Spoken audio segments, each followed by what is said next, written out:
여러분 한 주 고생 많으셨습니다. 월요일에 장중 코스피가 1840을 보이기도 했습니다. 오늘 금요일 종가가 1940대니까 한 주 동안에 100포인트 이상이 올랐습니다. 퍼센테이지로는 5%가 넘게 올랐네요. 이렇게 되면 분위기가 바뀐 것인가? 라는 또 질문도 하게 되네요. 오늘 설 연휴 앞두고 많은 고민이 있으셨죠? 주식 들고 갈까, 팔고 갈까, 어떤 것이 현명했을까요? 여러분, 오늘의 특징은 대형주가 중소형주보다 강했다는 것입니다. 시가총액 상위 종목 다시 한번 마감 좀 볼 텐데요. IT 업종의 강세, 오늘 삼성전자가 3%대 강세 흐름이었고요. 뒤를 이어가 보면 현대중공업, SK, 이노베이션, 신한지주 등 많게는 4% 넘게 급등을 하기도 했습니다. 중소형주 간단하게 보겠습니다. 코스닥 시가총액 상위 종목입니다. 안철수 연구소가 정치 테마주들 대부분 약세를 보임에도 불구하고 오늘 10% 가까이 급등했는데 오늘 오후 1시경 갑자기 매수세가 들어오면서 분위기가 반전됐습니다. 반면에 뒤를 이어가 보시면 메디포스트가 나흘째 하락세를 이어갔습니다. 오늘 한가로 마감이 되면서 중소형주는 희비가 엇갈렸습니다. 자, 오늘 마감 상황 함께 해줄 전문가입니다. 증권대학의 김동희 대표와 동양증권 동북지점의 이경준 대리입니다. 안녕하십니까? 안녕하세요. 네. 김동희 대표님, 네. 어떻게 오늘 제가 아까 말씀드린 키포인트 주식을 네. 과연 오늘 팔고 가는 게 맞았습니까? 아니면 사고 가는 게 맞았습니까? 보유하고 가는 게 맞았습니까? 글쎄요, 보유하고 계신 종목이라면 들고 고향을 갖는 게 맞았겠죠. 종목별로 좀 틀리다고 저는 생각을 합니다. 계속해서 말씀을 드렸던 부분들이 지수와 연동된 매매, 즉 좁은 채널 안에서 아래로는 1800, 위로는 1900포인트를 계속해서 형성을 했는데 그렇다고 해서 1800에서 사고 1900에서 파는 이런 지수와 연동된 단기 트레이딩은 올바르지 못한 매매다. 매매 실익이 없다. 그래서 1800을 이탈하던 1900을 돌파하던 그것을 확인하면서 돌파하는 시점에서 강하게 치고 나가는 종목 중심으로 확인하고 무릎에서 산다는 관점으로 대응하는 것이 맞다라고 계속해서 말씀을 드렸었는데 드디어 1900포인트를 돌파하면서 오늘 1950포인트 선까지 다가가는 모습을 보여주었습니다. 수급도 굉장히 괜찮은 모습이죠. 외국인들이 지속적으로 좀 사고 있는 모습. 오늘은 무려 1조 4천억 정도를 지금 산 것으로 잠정 집계가 들어오고 있는데 외국인들의 순매수가 좀 대단히 긍정적인 흐름을 지속하고 있다라는 그러한 부분들입니다. 네, 수급에 의해서 샀네요. 네네. 네. 수급에 의해서 올라가는 그러한 장이 지금 연출되고 있고요.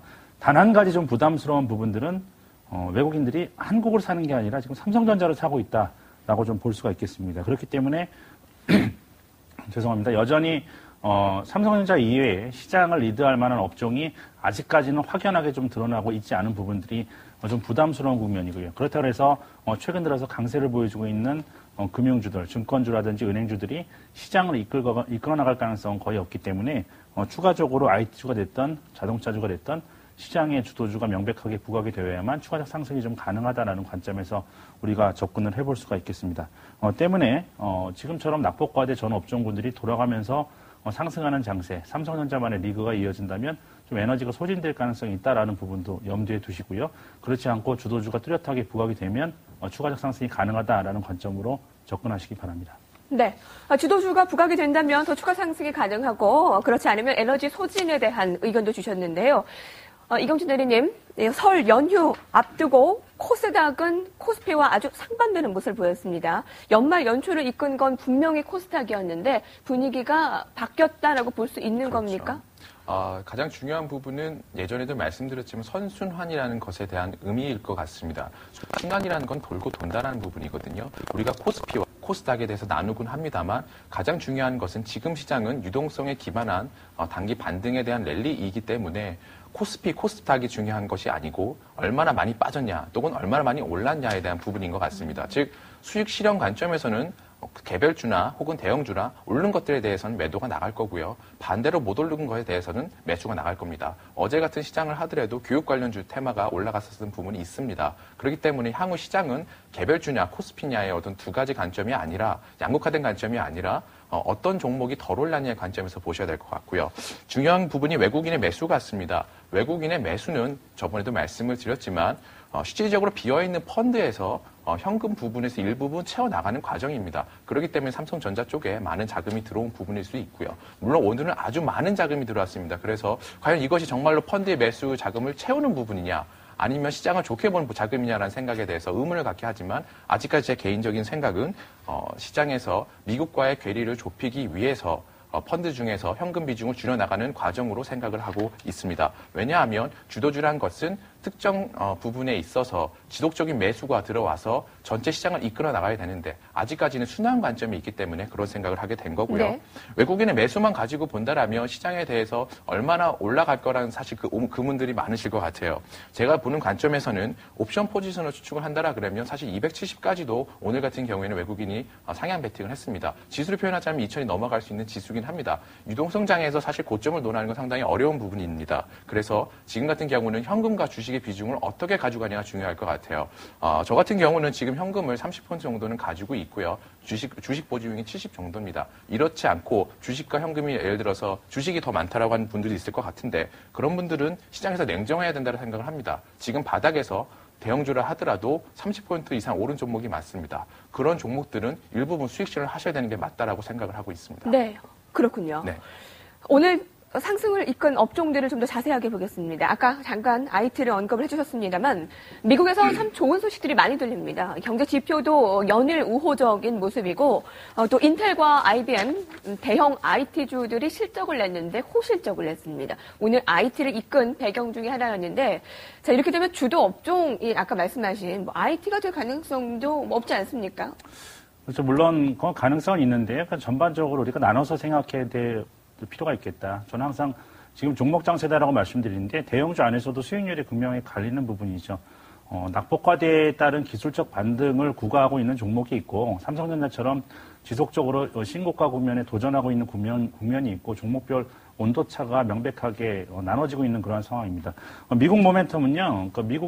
미국 시장이 좋아질 때 거기에 수혜를 입을 수 있는 종목인가 아닌가를 우리가 염두에 두고 대응을 해야 됩니다. 즉 미국의 경기 지표들이 호전되고 미국이 좋아진다면 거기에 실질적 수혜를 얻을 수 있는 종목군들에 우리가 중심을 둬야 되는데 바로 삼성전자라든지 아니면은 현대차라든지 이런 종목군들이 되겠죠. 그렇지 않은 종목군들의 반등은 미국의 경기 회복과는 좀 무관하다라고 좀 볼 수가 있겠습니다. 아직까지는 대형주 전반적으로 지속적으로 상승할 것이다라는 이런 예측을 하기에는 모멘텀이 좀 부족한 것은 사실이지만 저는 성장성이 있는 종목군들에 대한 접근은 여전히 유효하다. 즉 지금은 지수가 어디까지 갈 것인가 이런 부분보다는 네. 시장에서 추세가 명백하게 상승 추세로 가고 있는 종목군. 삼성전자에 대한 부분들은 지속적으로 말씀드리지 않았습니까? 지금 올라가는 종목군들은 계속적으로 떨어지지 않고 일시적 조정받고 계속 올라가는 이러한 종목군들인데 그런 것들은 다 성장성이 담보가 된 종목들입니다. 그래서 불황에도 성장할 수 있는 종목군들은 시장과 무관하게 우리가 살펴봐야 되겠고요. 제가 말씀드리는 주도주의 관점은 지수가 지속적으로 상승하면서 주도 업종이 뚜렷해진다면 그 업종에 대한 투자가 가능하다라는 부분들이고요. 종목별 투자는 여전히 유효하다라는 관점입니다. 네. 그 업종별 투자보다는 아직은 종목별 투자라는 건데 네. 그럼 다른 업종은 어떻게 보실까 궁금해서 여쭤볼게요. 네. 조선 가운데서는 현대중공업이 아주 강하게 상승을 했고 네. 화학 가운데서는 LG화학과 호남석유가 어제 오늘 급등을 했고요. 철강주도 업황에 대한 개선 기대가 이게 너무 많은 업종들이 지금 골고루 네네. 오르기 때문에 그 외에 다른 좀 업종들도 종목별로 봐야 하는 겁니까? 어떻습니까? 네, 그렇습니다. 낙폭과대 업종에 대한 이런 순환매는 전반적으로 지금 계속 순환이 됐기 때문에 좀 한순배가 돌았다. 한 사이클이 완료가 됐다라고 좀 보여지고 있고요. 그 안에서도 추가적으로 상승할 수 있는 종목군들을 본다면 화학에 있어서는 순수화학보다는 좀 하이브리드, 즉 LG화학과 같이 지금 자동차의 패러다임이 점차적으로 전통적인 자동차에서 지금 전기차로 점차적으로 이렇게 변환되고 있는 이러한 과정이기 때문에 이런 배터리에 대한 성장성이 충분한 LG화학 같은 종목군들 그리고 지금 아까도 말씀드렸지만 IT주 안에서도 가장 많이 수혜를 입을 수 있는 삼성전자 중심의 어떤 대응이 필요하다고 좀 볼 수가 있겠고요. 기타 다른 조선이라든지 철강이라든지 화학, 기타 업종들은 금융도 마찬가지 관점이고요. 일단은 낙폭과대에 따른 순환매는 한순배 좀 돌았다. 지금 쫓아가기에는 조금 예. 좀 기다렸다가 하는 게 좋다라고 좀 말씀드리도록 하겠습니다. 예, 그렇군요. 낙폭이 깊었던 업종 한 가지 더 볼겠습니다. 업종이라고 하기엔 그렇고 STX 그룹주인데요. 그 안에는 조선, 해운 우리가 다 같이 볼 수가 있겠죠. 유동성 위기 논란과 함께 조선, 해운 등 STX 그룹주들은 이 주요 사업이 그동안 업황 부진을 겪었지 않습니까? 오늘 10% 이상 급등을 했더라고요. 어떤 분석을 하셨는지요? 사실 이슈가 나와서 오른 건지 아니면 오르니까 이슈가 나온 건지 모르겠습니다. 제가 보는 관점에서는 후자입니다. 즉 시장이 오르다 보니까 거기에 대한 이유들을 찾기 마련이고요. 그러다 보니까 여러 가지 뉴스들이 나오게 됩니다. STX 그룹 같은 경우는 이제 유럽 자회사인 OSV가 올해 4월까지 매각을 할 수 있다라는 얘기가 나왔습니다. 그 얘기는 재무 측면에서 상당히 좋아질 수 있는 여지가 있다라는 거고요. 기본적으로 유럽 발 악재라고 하는 것들은 유럽에 관련된 문제들이기 때문에 관련 자회사가 유럽 속에 있었기 때문에 향후 그런 부분에서 자유로워진다라면 회사가 전체적으로 성장할 수 있다는 부분이 되는데요. 가장 기본적으로 제가 가지고 있는 생각은 다시 한번 강조드리지만 선순환입니다. 순환이라는 것은 계속 돈다라는 부분이고요. 예를 들어서 중공업 내에서 최근에 보면 현대중공업 또 그전에는 삼성중공업이 네. 많이 올랐습니다. 그렇기 때문에 못 오른 것들을 찾았을 때 어떤 그룹이 못 오르을까라는 생각을 하거든요. 그렇게 보면 당연히 우리 같은 STX 그룹이 될 것 같아요. 어떤 게 제일 좋을까요? 당연히 STX 그룹 내에서 가장 많이 오른 게 가장 좋다라는 생각을 합니다. 왜냐하면 유동성이라는 거는 돈입니다. 돈이 많다는 거, 돈이 가장 많이 쏠린 데가 가장 강하다는 생각을 하고요. 아시겠지만 이슈가 좋게 나온 것은 유동성은 힘을 받치고서 가기 때문에 상당히 많은 상승률을 보입니다. 얼마 전에 태양광이 그랬고요. 또 엊그제 LED라는 업종이 그랬죠. 그래서 지금 오른 STX 그룹을 개별적으로 어떤 호재가 크게 나와서 회사가 변한다는 관점보다는 업종 내에서 못 오른 것을 찾는다라고 했을 때 STX 그룹이 상당히 못 올랐구나. 그러다 보니까 유동성의 힘을 받아서 이슈와 함께 오르지 않았나 그런 생각을 하고 있습니다. 네. 짧게 매매를 원하시는 분들은 많이 오른 것은 한번 매도를 하고 네. 덜 오른 것을 매매를 해서 좀 네. 매수를 해서 계속 좀 짧은 매매에 대해서 좀 얘기를 해주시는 것 같아요. 네네네. 덜 오른 것을 조금 상승을 보고 오른 것은 매도. 그렇죠. 그 의견을 주시는 것 같습니다. 한 주 동안에 여러분 어떤 업종이 가장 많이 올랐을까요? 전기전자도 있을 수 있지만 은행입니다. 그동안 은행은 참 부진한 업종 중에 하나 업종이었습니다. 근데 일주일 동안에는 행복을 겪었어요. 근데 이 행복이 얼마나 더 지속될 수 있을까라는 건데 어떻게 보십니까? 두 분께서 다 여쭤볼게요. 먼저 간단히 김동희 대표님께서요. 저는 지금 한풀이하고 있다라고 보여지고 있어요. 네. 그동안 하도 못 올랐기 때문에 여기에 따른 반등이지 시장에서 추세적으로 상승할 수 있는 종목군, 시장을 이끌어 나갈 수 있는 종목군, 주도주는요 반드시 업황 자체가 성장성 초기 국면, 즉 성장성이 좋지 못하다가 좋아지든지 아니면 계속해서 성장이 강화되는 종목군에서 나오는 것이지 성장이 둔화가 예상되는 종목군에서 시장을 이끌어 나갈 주도주는 나오지 않고요. 그리고 추세적 상승도 이어질 수 없다라는 그러한 부분입니다. 물론 시장이 계속해서 좋아진다면 은행주 역시 그동안에 리스크가 컸기 때문에 여기에 대한 기대감이 형성이 되면서 시장 수익률 정도의 수익률은 지속적으로 안겨줄 가능성이 있습니다. 그렇지만 지금 일어나고 있는 반등의 경우는 좀 상황이 좀 다르다라고 좀 보여지고 있습니다. 이것은 미국 시장도 마찬가지인데요. 미국 시장에서 전일 같은 경우에는 골드만삭스가 큰 폭으로 상승했습니다. 골드만삭스 같은 경우에는 상승한 이유가 손실이 났는데 예상보다 손실폭이 작다라는 거였거든요. 수익이 난 게 아니라. 실질적으로 골드만삭스의 지금 차트를 한번 보여주시면요. 좀 차트를 한번 좀 비춰주시면 좋겠는데 그동안에 지속적인 하락을 계속해서 구가했던 종목입니다. 여러분 보시면은 나오지만 금년 들어서 한 번도 반등다운 반등이 나오지 못했던 종목군이기 때문에 어느 위치에서 기술적 반등이 나와도 굉장히 자연스러운 그런 흐름이다라고 좀 볼 수가 있겠고요. 그동안에 우려감이 계속해서 은행주로 지배했던 만큼 여기에 대한 어떤 반발 매수세가 유입되면서 일정 정도 강한 상승이 이어질 수는 있겠지만 아까도 말씀드렸지만 여전히 지금 현재 업황 자체가 둔화되고 있는 그러한 상황에서 모멘텀이 좋아질 수 없는 그러한 상황에서의 추세적 상승세는 우리가 전망하기 좀 어렵다라고 좀 볼 수가 있겠습니다. 네. 이경주 대리님께서는요? 네. 아까 좋은 말씀 해주신 것 같아요. 그러니까 은행이라는 부분에서 소위 말해서 한풀이 같은 느낌이 나오거든요.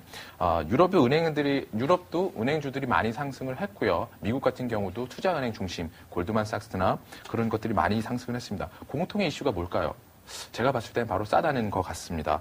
유럽 일부 은행의 PBR이라는 것들이 2에서 3배 정도가 납니다. 서프라임 때도 이거보다는 위에 썼거든요. 그만큼 주가가 자산 가치로 봤을 때 저평가되었다는 부분이고요. 저평가는 유동성 장에서 가장 좋은 어떻게 보면은 재료가 될 수 있습니다. 낙폭과대의 원인도 됐었던 부분일 수도 있는 부분인데요.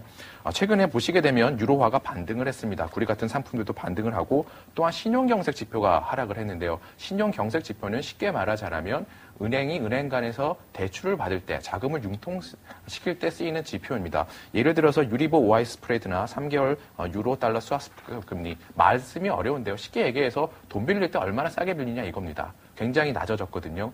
불과 한 달 전에 대비해서 많게는 한 15% 정도 많이 하락을 한 상황입니다. 그렇게 보면 은행 입장에선 자본 조달이 상당히 편해질 수 있다라는 생각을 하는 거고요. 다만 아까 말씀드린 것처럼 그것을 제외한다라 그러면 은행들이 가지고 있는 특별한 모멘텀을 찾기가 상당히 어렵기 때문에 추세는 유효하지만 저는 지금부터 오를 때마다 파는 전략을 추구하라고 생각을 하고 있습니다. 더 싼 주식이 나타날 수도 있는 부분이기 때문에 그렇습니다. 네, 은행주에 대해서는 그런 의견이었습니다. 자, 오늘 베스트 봤습니다. 정리하고 가겠습니다.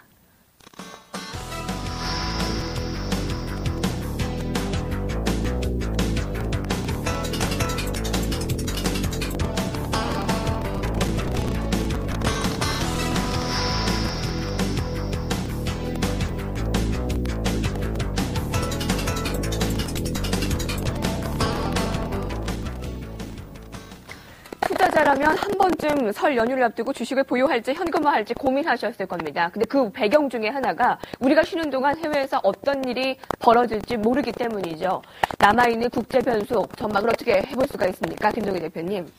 네, 지금 실적에 대한 그런 부분들이 좀 계속해서 좀 나올 텐데요. 실적에 대한 부분들은 지금 여러분들이 다 아시다시피 그동안의 컨센서스가 이제 워낙 낮았기 때문에 컨센서스에 이제 부합하는 영역에서 대부분 좀 나올 것으로 보여지고 있습니다. 그래서 그거 이상의 서프라이즈한 영역도 없을 거고요. 그렇다고 해서 그 이상의 쇼킹한 부분도 좀 없을 것으로 좀 보여지고 있는데 유럽 문제 여전히 아직까지도 해결해야 될 문제가 좀 많은 상황입니다. 그리고 또 한 가지는 우리가 예상하지 못하는 어떤 변수도 존재하고 있다는 부분도 우리가 좀 점검을 해야 될 것 같아요. 최근 들어서 이제 이란의 지정학적 문제도 많이 불거지고 있는데 사실 이런 문제는 우리가 언제 어떻게 터질지 좀 예상할 수 없는 부분인데 지금 우리 앞에 좀 남아있는 문제다.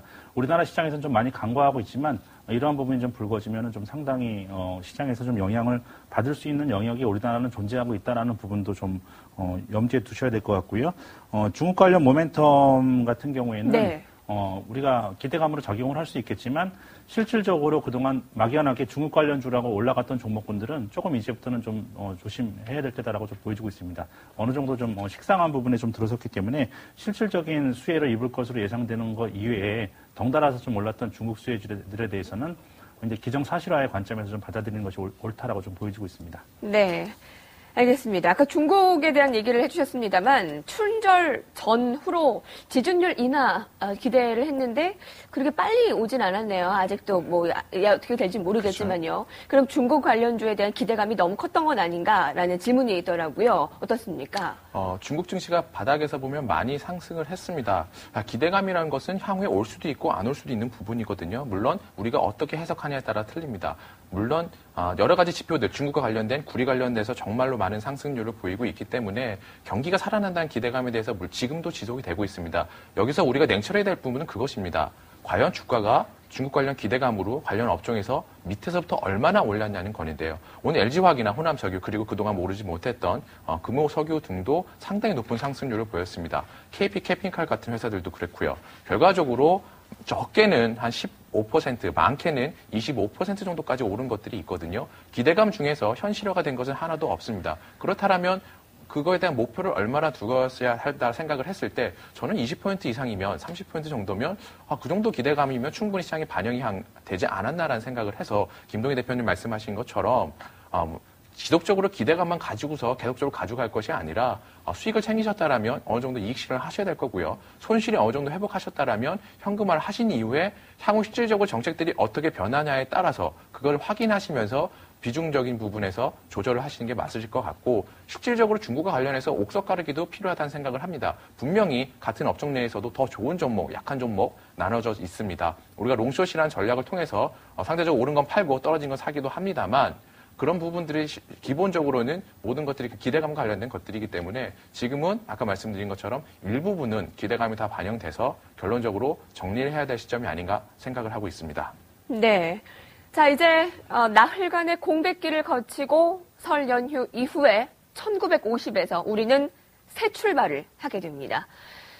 참 아이러니하게도 많은 증권사들이 2012년 한 해를 상저하고로 예상했습니다. 근데 벌써 지금 1950까지 올라가서 예측이 벌써부터 틀린 것이냐라는 얘기가 나오게 되는데요. 김동규 대표님.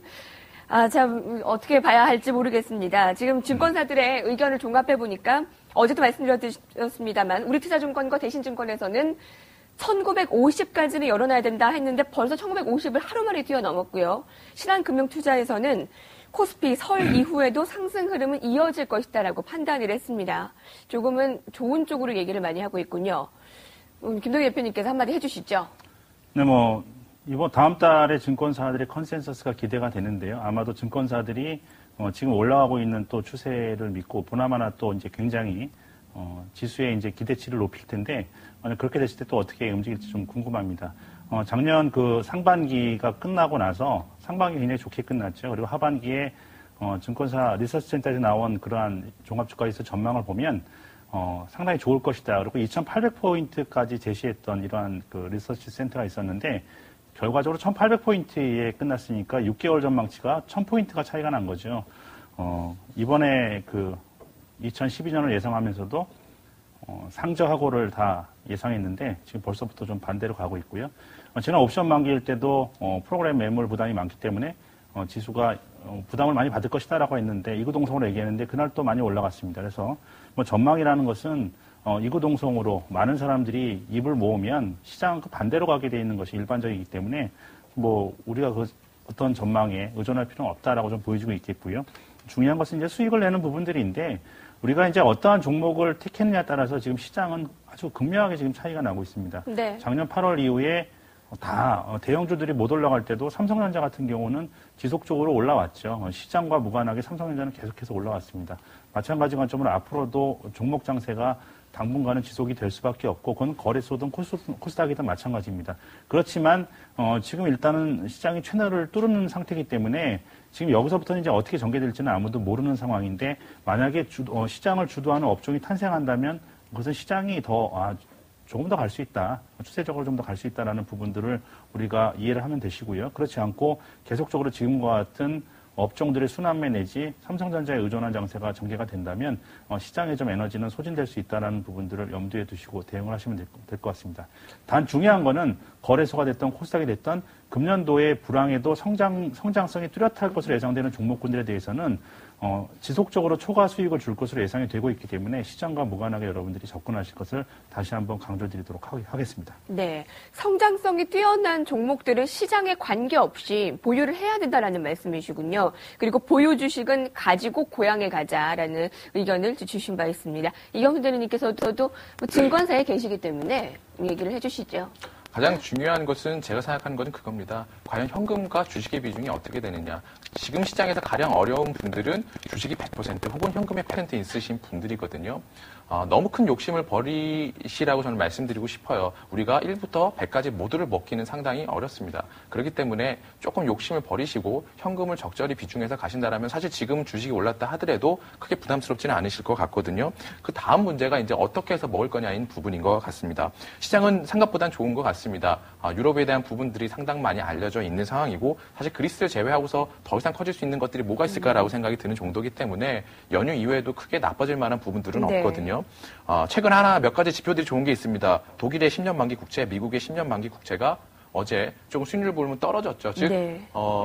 전체로 보면 자금으로 봤을 때 자금의 흐름이 안전한 자산에서 약간은 위험한 자산으로 넘겨가고 있다는 거거든요. 유로화가 반등을 했고요. 스페인의 단기, 장기 국채가 모두 다 발행이 잘 됐고요. 미국과 유럽의 은행들이 상승을 했습니다. 또한 그리스나 이탈리아나 스페인이나 이런 위기국들이 반등을 하고 있고요. 121선이라는 경기선을 돌파하고 있는 상황입니다. 그렇다면 우리가 과연 얼마나 올라갈 걸 예측할 때 제가 봤을 땐 그렇습니다.